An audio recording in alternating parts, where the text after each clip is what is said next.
Oh, okay. Take 3. Hey guys, welcome back to OrmsTV. In today's video, we are going to review the Nikon Z5. And we're comparing it to the bigger brother, the Z6. Try again.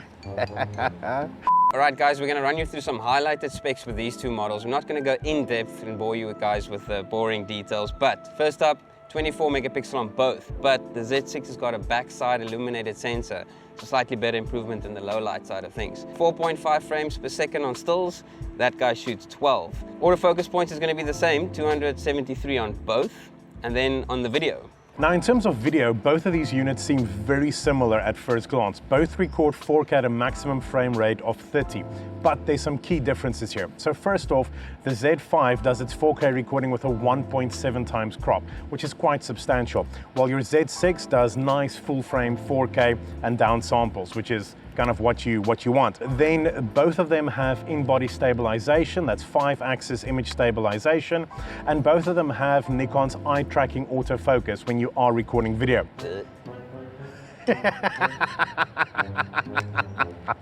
So we've been out shooting with both of these cameras for the last couple of hours here in Muizenberg, and we just want to run you guys through what it feels like and what it's actually like to shoot with these units and how they perform in the real world.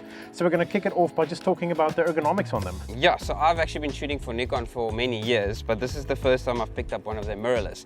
So the first thing about the Z5 is going to be the dual SD card slots, versus the Z6, which has only got the one XQD. So one XQD card slot, and I know that this was a bone of contention when the Z6 first came out, and I think it's still a bit of a problem. Even though XQD is super reliable, it is limiting to just have one memory card, and as a working professional photographer, it's a risk. It is a risk. Otherwise than that, the body feels great, both is weather sealed. 1 or 2 buttons might be in an awkward position, but luckily they've got 2 function buttons here in the front, so you can customize it to anything. Yeah, the only other real difference that I can pick up between the two units is that on the Z6, your mode dial is on the other side and it has the locking function, which the Z5 doesn't. And then you also have the little top LCD. But I mean, none of that is really a deal breaker for me. Other than that, they feel solid. Identical. Yeah, they're like virtually identical. They weigh the same, they're the same dimensions, and they feel really good. Alright, so now that we've touched on ergonomics and body of the Z5 and 6, let's talk about picture quality. Yeah, so first off, again, they both seem very, very similar. Both run 24 megapixel sensors, but on the Z6 you do have the backside illuminated sensor versus just a back illuminated sensor on the Z5. Now that is supposed to hypothetically give you better low light performance, but in the real world it kind of translates to about 1 stop in the ISO range. And that's not really enough to make that much of a difference. And in our testing, it was very, very difficult to really see a difference in the low light performance. Grab you and really put you out, you know? Now jumping to the frames per second, 12 versus 4.5, the Z6 clearly is a winner for sport or wildlife.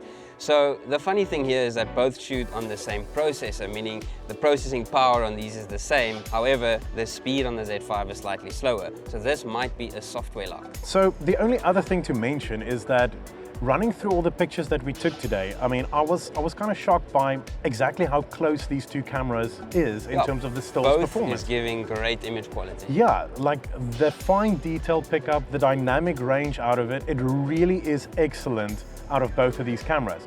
And if we bring it back to the Z5, like that kind of makes the Z5 a really great stills camera. Now,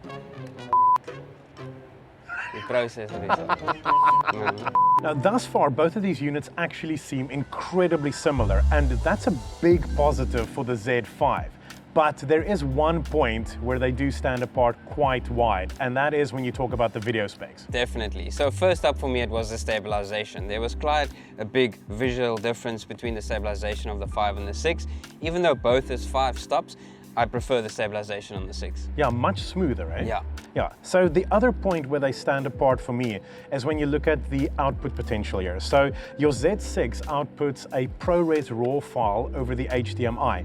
And that's a massive advantage if you do want to push it into a more serious post-production environment, if you want to grade and really edit that footage quite hard. Now the Z5 at the moment only outputs kind of like a standard 4K file, and that's a bit of a limitation. Now Nikon can can obviously fix that with future firmware updates, but I mean, we're talking about as these units are right at this moment, and that's a big advantage to the Z6. Last thing on the 5, there is a 1.7 crop on 4K mode. Now, this is something that's locked off. It would be great if there's a feature to enable and disable it, like with the Z6, but unfortunately on the 5, it is locked off to a 1.7 crop. Yeah, and I mean, if you think about it, in 2020, a 1.7 crop in 4K, that's quite harsh. Like, that's really not ideal, unfortunately. But I say the Z6 doesn't allow that. So what do we like about the Z5? First up, picture quality is really good. It is really on par with the Z6. Double SD card slots, huge bonus. I think Nikon made a great move there. Something I really like as well is that they kept the Z5, 6 and 7 quite similar in terms of ergonomics. So when you do buy into the system and you upgrade, it would be similar and it won't be a new learning curve. In terms of the things that we didn't enjoy about these cameras, specifically the Z5, it does seem like most of it is software limitations. It seems like, for example, the frames per second burst rate is a software limitation. The 1.7 times crop, again, a software limitation. There's no reason for that to be there. The limitation with the video output functionality over the HDMI seems to be a software limitation. And the reason for that is the processor on both is the same. Exactly, and I really hope that Nikon addresses that with future firmware updates. But I think that really speaks to where they try to aim this camera within their lineup. And that's a good point. The Z5 is definitely aimed at a more purist photographer, someone that's going to be shooting mostly stills and not needing a professional video solution. Yeah, and at the same time also a stills photographer who's not going to be getting into sport and wildlife photography, because that is a severe limitation on the unit. All right, so after shooting the whole day and blah, blah. Blah, blah, blah, blah, blah. So in conclusion, we feel that Nikon has brought out a very good stills machine in 2020, but the big question is it good enough compared to the market out there? Yeah, and I think that really is the pertinent question here. And personally, I don't think it is. Like, the Z5 is so clearly hampered by its software limitations in order for it to slot in underneath the Z6 in Nikon's range, that I don't think it really does enough to stand apart from the competition. And I mean, it is such a competitive field, this full frame mirrorless field. There's so much drive and so much advancement happening within that field that I don't think the Z5 stands apart enough. And it has the potential to. The potential is right there.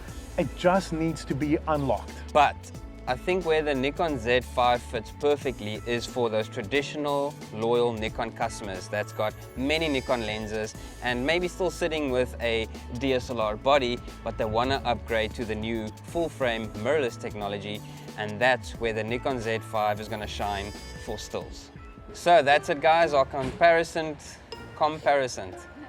Okay. I must go for English lessons.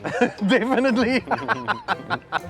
Alright guys, that's our comparison review of the Nikon Z5 and the Z6. We really hope you enjoyed us. Let us know in the comments below. We do respond to them. Yeah, and if you enjoy the content that we put out, please consider subscribing to our channel down below.